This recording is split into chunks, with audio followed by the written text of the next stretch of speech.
Hey, how has your summer been going? Hopefully, you've been finding lots of really amazing plants and maybe preparing all kinds of great remedies for your family, making sure you're well taken care of for the next year or two.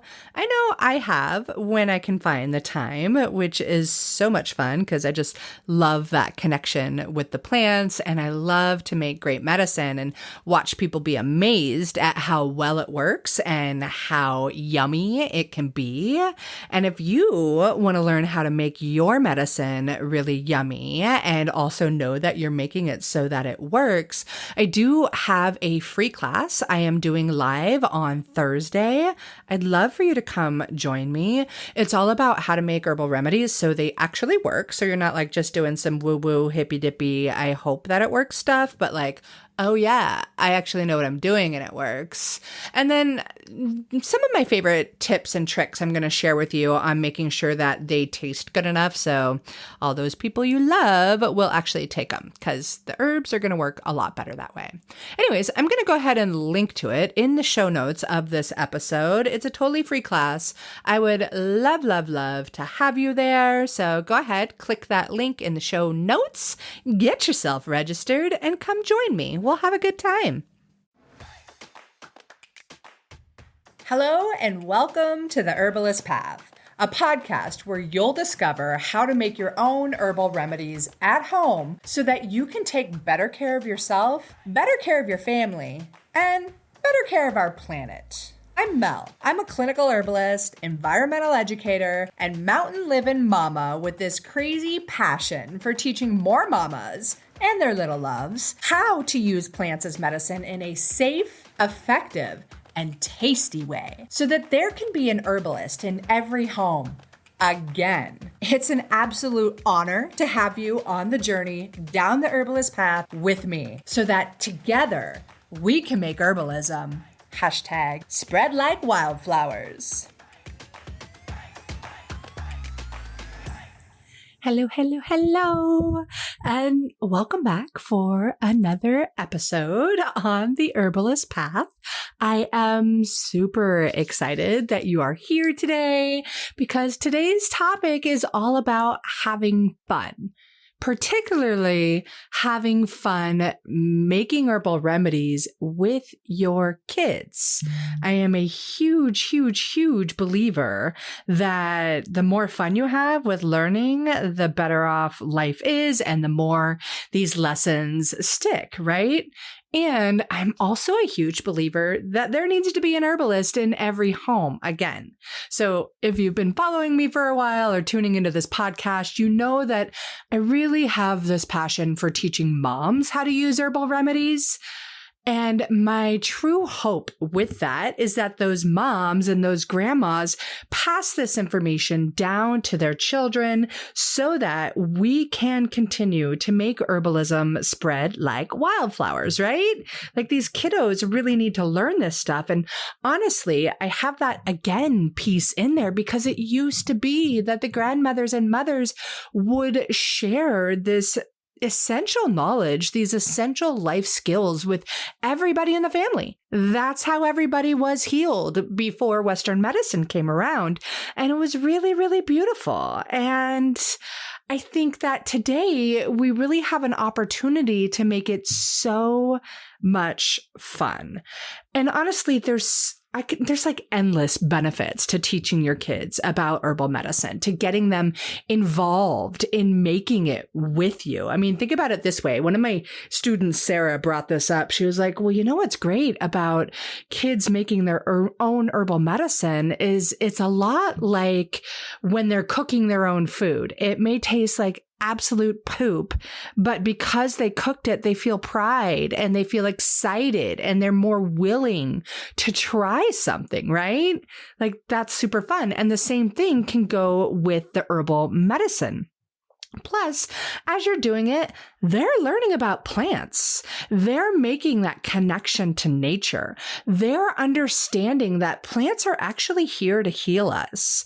And maybe that whole beautiful connection evolves into them having a deeper, passionate love and care for our precious planet, because we need more people to care for this planet. If you haven't noticed, things are dramatically shifting. And a lot of that is due to us as humans not giving love and passionate care to our planet. So, a huge part of my mission also in this world of herbalism and how I got drawn into it is because I wanted to save the planet.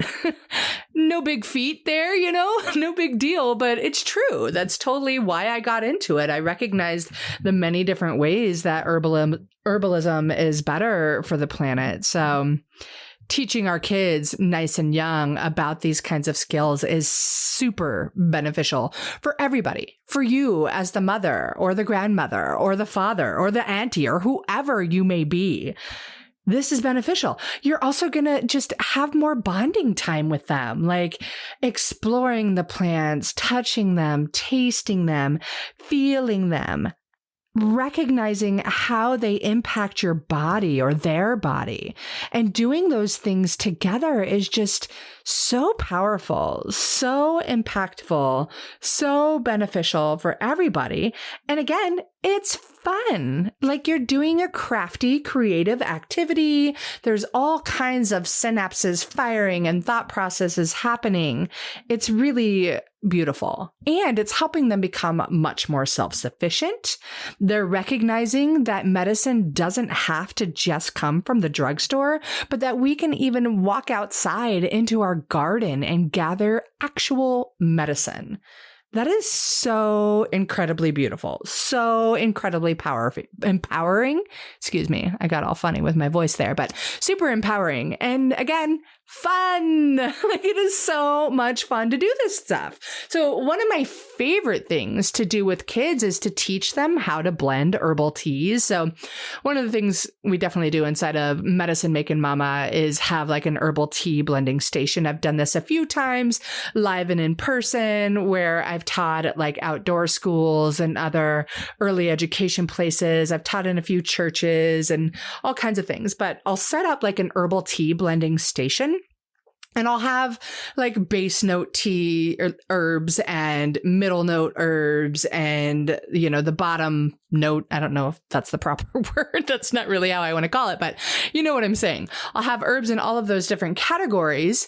And then I'll talk about their medicinal benefits. And I really encourage the kids to like get in there, touch it, taste it, smell it, feel it.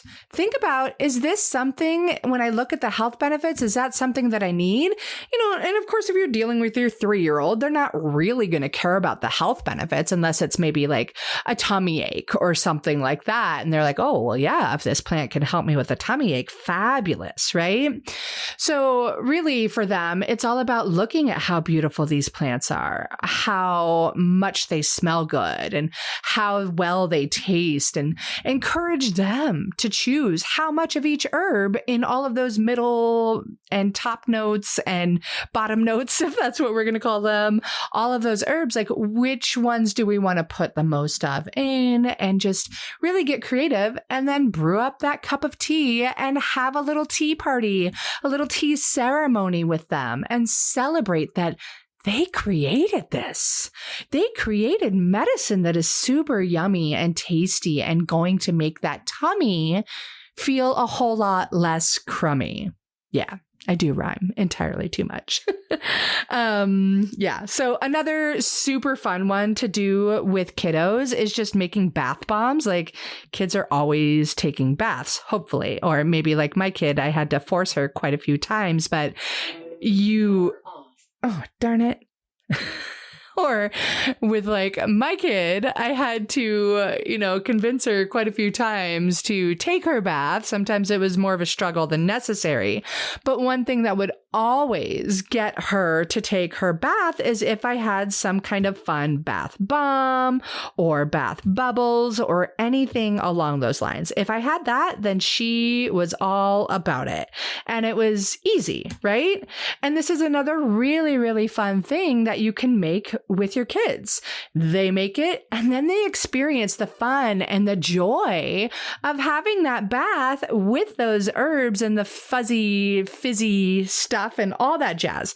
It makes them really, really excited. So I like to do bath bombs. Here's a super simple recipe to do it. You do a cup of baking soda, a cup of citric acid, half a cup of cornstarch, and do about a third to a half a cup of calendula infused coconut oil. So coconut oil does harden. You're going to want to melt that down gently, but not so hot that you actually cook the coconut oil. And you just definitely want to make sure that you infused your calendula oil really well. So it should be a nice deep orange to yellow, depending on what color of calendula petals you used. So I'll add all of that together. I'll put about a tablespoon of lavender, maybe a tablespoon or two of some beautiful calendula petals. You don't really want the calyx because that's going to be big and awkward, but the petals just to add color and pizzazz to the whole blend. And then a teaspoon of vitamin E, and then about 10 to 12 drops of a really high quality lavandula angustifolia essential oil. And then have your kiddos mix those ingredients all together until it kind of becomes a crumbly dough. And then they can shape it into the bath bombs or set it into a bath bomb mold. This part is really fun for them because they get pretty messy. And what kiddo doesn't love to get messy? So yeah, once it's in the mold and all packed tight together, you can just let them set overnight. And then the next day you can let them out of the mold and let them air dry for another day. And then all you have to do is drop it into the bath and they're going to be so happy and so delighted. And maybe talk to them about how the calendula is moisturizing for their skin or might help if they have some type of rash or bug bites. Same with the lavender. Talk to them about how lavender makes them feel calm and peaceful and how it's really, really nice to have at the end of the night when it's time to go to bed, that evening bath time, and just share those things with them as of course they're smelling and looking at the herbs when you're blending it all together. I forgot to mention that part, but maybe I mentioned it in the tea part. So thinking about that is super duper fun.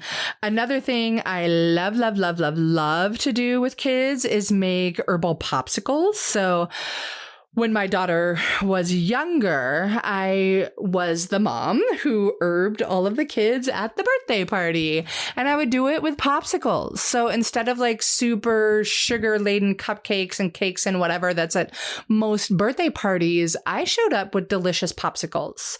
And a super easy recipe for you to do is to take like lemon balm and chamomile and brew that into a strong tea.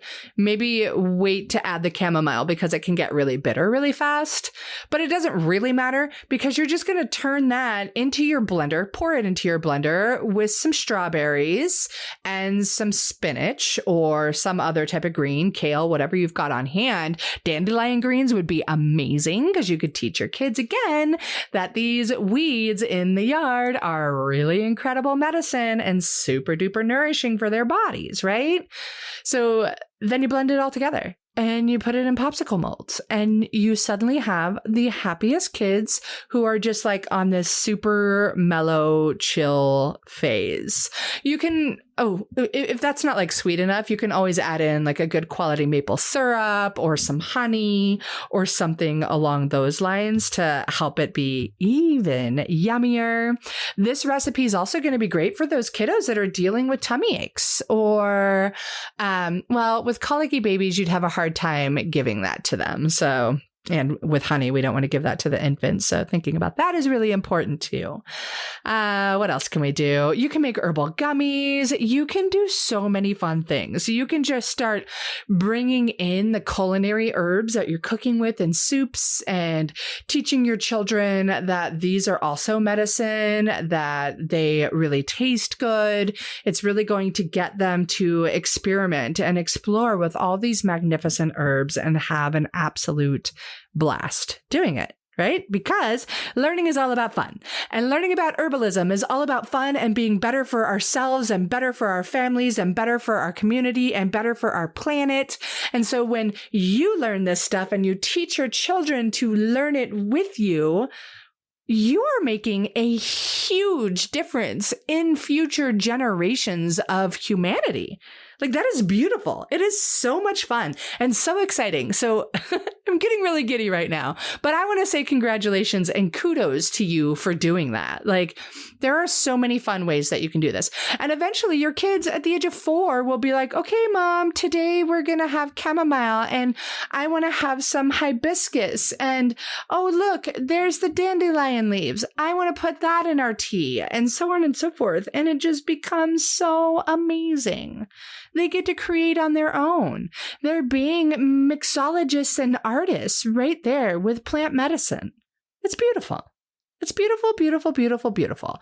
And of course, I mean, you can also do tons of different arts and craft things with your kiddos where, you know, they get to see how beautiful the plants are, like just doing the simple crayon rubbings, and maybe, you know, if they're creative with words, coming up with fun poems about it, or if they like to paint, maybe painting a picture of an herb. But that's not all about making the remedies, but there's still medicine in that, right? Because you're still spending time with the plants. You're still spending time with your kids and having that bonding experience and really, really enjoying learning and creating and playing with beautiful natural things all around you. One of my dear friends in the online space, her name's Rebecca Desno. She actually spoke at the Holistically Healthy Family Summit I did way back in February of 2024, but she is amazing. She teaches classes on dyeing clothes with foraged plants. And so you could definitely get into that kind of stuff if you want to. You should check her out. Just look up Rebecca, Rebecca Desnos, Desnos. She's on Instagram with a beautiful, beautiful, inspiring to me page. I definitely don't have the time and patience to make my page as beautiful as she does, but maybe one day I will grow into that, but it's not on the list yet. Yeah. So anyways, as you are playing with your kids and experimenting with all of these flavors and all of these scents, you know, of course you do want to be safe with the herbs. You do want to make sure that they are 100% positive in the plant identification they're choosing if it's out in the wild. Make sure that they're doing more age-appropriate tasks. You know, if it's a 3-year-old, you probably don't want them simmering the fruit juice to make some gummies on the stove, of course, but they can measure things and they can taste herbs and tell you what they like or smell them and listen to you talk about their medicinal properties and how it can help them. And definitely, I would recommend choosing more kid-friendly herbs. So some of my favorites, I've mentioned it a few times, but chamomile for sure. Lemon balm is really nice. Catnip's really nice too, but not as fragrant and lovely as lemon balm. Peppermint, fennel, dandelion, right? All of these can be really wonderful and easy to introduce your kiddos to. So I hope that you are feeling somewhat inspired to play with herbs more and make this process fun, to get your kiddos involved in it and recognize that, like, hey, you may just be learning some of this herbalism stuff, or maybe you've been doing it forever. But what's really important is that you're sharing this knowledge and this wisdom with your children so they too can fall in love with plant magic, right? And plant science, because it's fun to dance the two together. And it's really important to dance the two together. So if you're looking for more help or guidance into how to make herbal remedies and how to make sure that you're getting all the ratios and all those things right, you may not achieve that with your kiddos. But if you're looking to do that on a deeper level and maybe make medicine for people in your family or in your community, I do invite you to join us inside of Medicine Making Mamas. I would love to break down the science and break down the folksy ways to make medicine with you. It's super easy to join us and connect with the community inside of there. And yeah, go play with medicine. Go get your kids involved. Listen to them. Let them teach you. Don't forget that part. Let the plants teach you and let those beautiful kiddos teach you. So that's really it. I just wanted to come in and share some love and excitement for the fun of herbal medicine making. And again, I hope it inspires you. If it does, please reach out and let me know. Send me a message on Instagram at The Herbalist Path. Email me, buddingherbalist at The Herbalist Path, or wherever you get emails from me. And just let me know, because right now, honestly, I love talking to you. But I'm talking to a microphone, and I love knowing that I'm talking to actual humans and you hear me. So thank you for hearing me and being here this long. I hope you have an absolutely amazing August. Take care.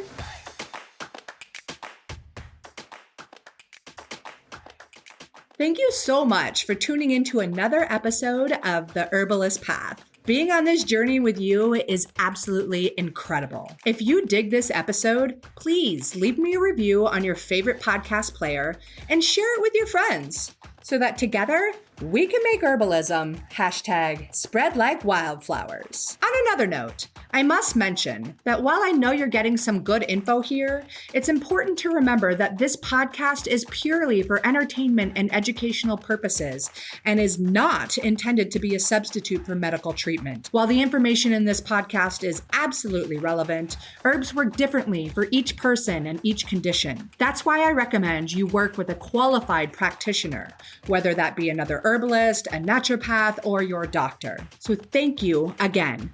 I am truly honored that you're tuning into these episodes and on the path with me to make sure that there's an herbalist in every home again. Don't forget to share this episode with your friends so that we can make herbalism #spread like wildflowers.